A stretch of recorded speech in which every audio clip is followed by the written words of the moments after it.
ইউনুস আল জাজিরার সাথে একটা সাক্ষাৎকারে বলেছেন, তাকে যখন জিজ্ঞেস করা হয়েছে যে কতদিন আপনি ক্ষমতায় থাকবেন, তো সেই ব্যাপারে তিনি এক্সাম্পল আকারে একটা কথা বলেছেন। আমি যেটা ইংলিশ ইন্টারভিউটা শুনলাম, ব্যাপারটা এরকম না, উনি বলেন নাই যদি 4 বছর থাকবেন।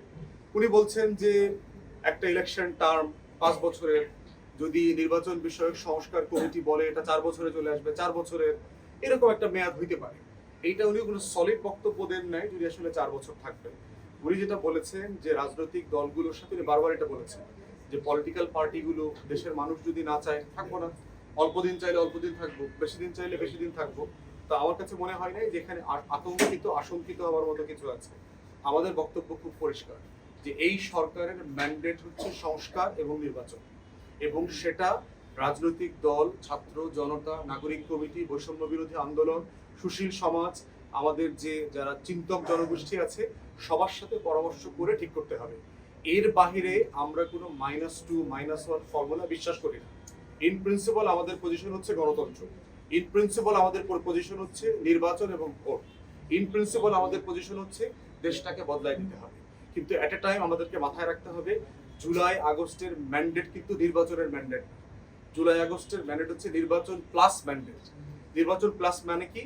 আগে সংস্কার হইতে হবে, রাজনৈতিক দল সবার সাথে পরামর্শ করে তারপরে নির্বাচনের দিন তারিখ ঠিক করতে হবে।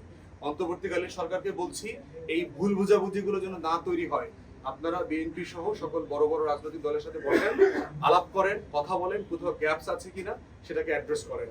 যদি আলাপের মাধ্যমে গ্যাপ মেটানো না যায়, তাহলে রেফারেন্ডামে যান, গণভোট দিয়ে দেন। কয়দিনে নির্বাচন হবে দেশবাসী ডিসাইড করুক যে আমরা অবিলম্বে নির্বাচন চাই। 3 মাস, 6 মাস, 9 মাস, 12 মাস, 2 বছর, বক্স দিয়ে দেন। দ্বিতীয় প্রশ্ন থাকবে যে আগে সংস্কার চান না আগে নির্বাচন চান। আপনি গণভোট দেন। যদি একান্ত মনে হচ্ছে রাজনৈতিক দলের সাথে আপনার বোঝাপড়া হচ্ছে না, গণভোটের মাধ্যমে আপনারা গণতান্ত্রিক চর্চাতে কখন ফিরবেন, কিভাবে ফিরবেন সেটার রোডম্যাপ ডিসাইড করেন। আদারওয়াইজ ভুল বোঝাবুঝি যদি হয় রাজনৈতিক দলগুলোর সাথে, সেক্ষেত্রে অন্তর্বর্তীকালীন সরকার যে কাজের ম্যান্ডেট নিয়ে আসছে সেগুলো তারা সুচারুভাবে করতে পারবে বলে আমরা মনে করছি না। তাই আমরা দেশের স্বার্থে, জনগণের স্বার্থে, ভোট, নির্বাচন এবং গণতন্ত্রের স্বার্থে, ছাত্র জনতার গণ অভ্যুত্থানের স্পিরিট ধরে রাখার স্বার্থে আমরা বিশ্বাস করছি এই গ্যাপের বাইরে উঠে মূল কাজগুলো যত তাড়াতাড়ি, যত দ্রুততার সাথে করা যায় সেখানে আমাদেরকে মনোযোগ দিতে হবে। সবাইকে ধন্যবাদ। মাওলানা গণপরিষদ সদস্য ছিল। ওনার নামের ভাসানী হওয়ার একটা বড় কারণ হচ্ছে যে ভাসান চর বলে একটা চর এলাকা ছিল আসামে। সেখানে চরের যারা কৃষক ছিলেন, মাঝি মাল্লারা ছিলেন, তাদের অধিকার রক্ষা করবার জন্য তিনি লম্বা সময় ক্যাম্পেইন করেছেন সেই গরিব মানুষের জন্য।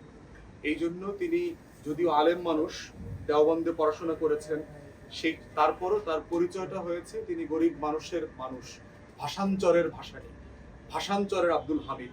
ওনাকে ওই অঞ্চলের মানুষ এভাবে জানতেন। এরপরে হচ্ছে যে উনি মুসলিম লীগ থেকে বেরিয়ে এসে 1949 সালের 23শে জুন আওয়ামী মুসলিম লীগ প্রতিষ্ঠা করেন। এই বর্তমান যে আওয়ামী লীগ নামক যে দল আছে এটার প্রথম প্রতিষ্ঠাতা সভাপতি হচ্ছে উনি। যদিও উনি এই দলে কুচক্রীদের কারণে বেশি দিন থাকতে পারেন নাই, 1956-57 সালের দিকে উনি রিজাইন করেছেন। রিজাইন করে দল থেকে বেরিয়ে এসে নতুন দল করেন ন্যাপ নামে, ন্যাশনাল আওয়ামী লীগ পার্টি নামে, যেটা ব্র্যাকেটে ভাসানী লেখা হতো, ন্যাপ ভাসানী বলে আর কি। এরপরে তো হচ্ছে যে উনি পাকিস্তান বিরোধী যে আন্দোলন ছিল, বাংলাদেশে গণতন্ত্র পুনরুদ্ধার, নির্বাচন, এই আন্দোলনে ঐতিহাসিক রোল প্লে করেছেন। বাংলাদেশ যেন কোনো বলয়ে চলে না যায়, মার্কিন যুক্তরাষ্ট্র এবং সাম্রাজ্যবাদীদের বলয়ে যদি চলে না যায় সেই ব্যাপারে উনি আন্দোলন করেছেন ওই সময়টাতে।